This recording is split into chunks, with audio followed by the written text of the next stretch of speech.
was a pretty good life. The best.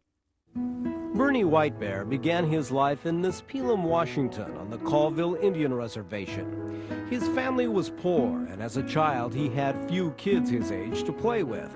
But even then, he refused to let tough times get him down.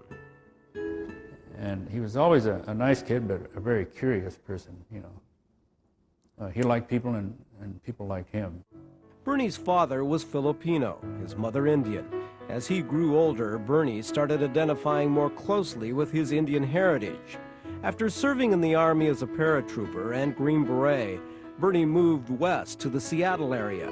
He changed his last name to Whitebear in honor of his grandfather, whose name was White Grizzly Bear.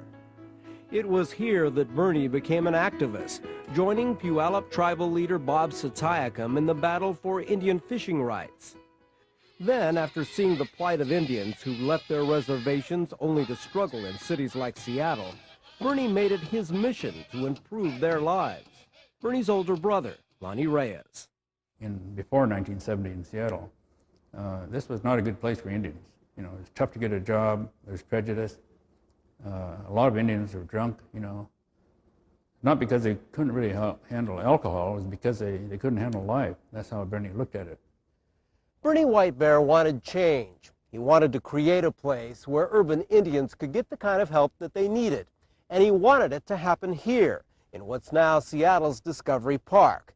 This used to be Fort Lawton, a military post. In 1970, the Army gave this property to the city. Bernie and other Indian activists wanted part of the property to build an Indian cultural center. The city refused, but Bernie wouldn't take no for an answer. He organized an act of civil disobedience that would make him a force to be reckoned with. March 1970, Bernie Whitebear, along with several hundred Indians, invade Fort Lawton.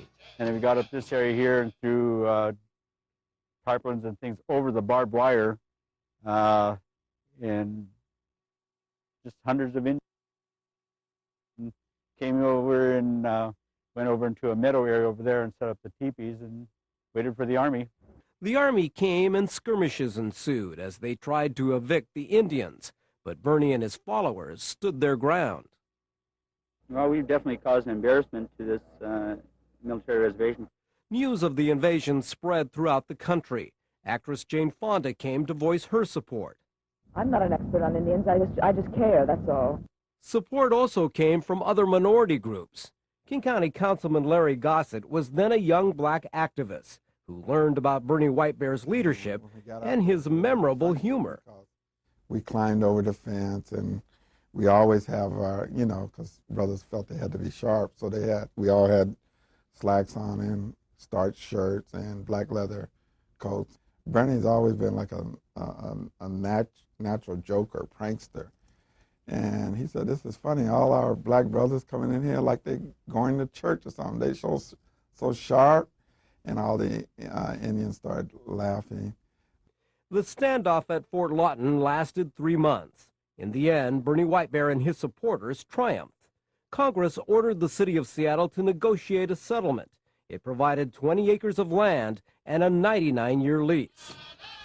I think every Indian, and there are a lot of young Indians involved, teenagers, I think they knew that this had to be done. You know, I think they knew that somehow Bernie instilled a feeling in them that they could win.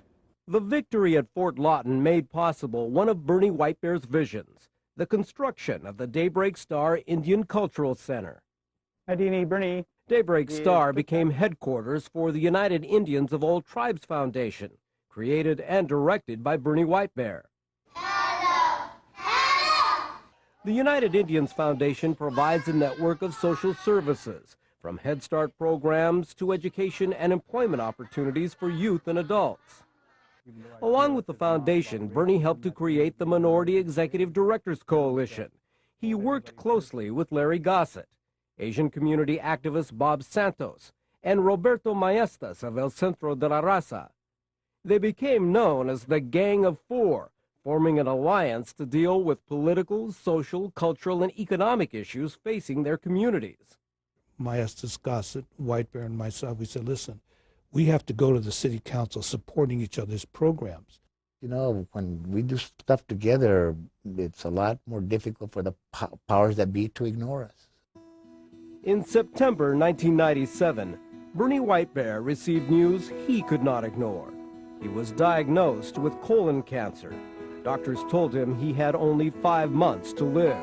He was not really saddened, or distraught about the fact that he was dying.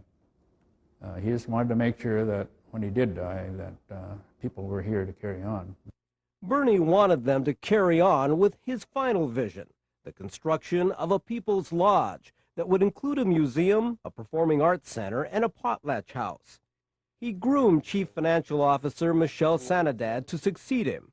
He wanted a smooth transition after his death. And he defied the odds, living nearly 3 years longer than doctors expected. Always the organizer, Bernie planned his own funeral. There's not 1 year of my life that I would ever want to take back. In his final television interview, Bernie Whitebear said he felt good about the future of the United Indians Foundation, and he called on Indian youth to think about their future. They should not think there's any barriers that they can't personally or individually overcome. That the world is out there for all of us, and they should take advantage of it. On the morning of July 16th, Bernie Whitebear died peacefully with his family at his side. He was my little brother, who I think did quite a bit for the Indian people. I'm very proud of him.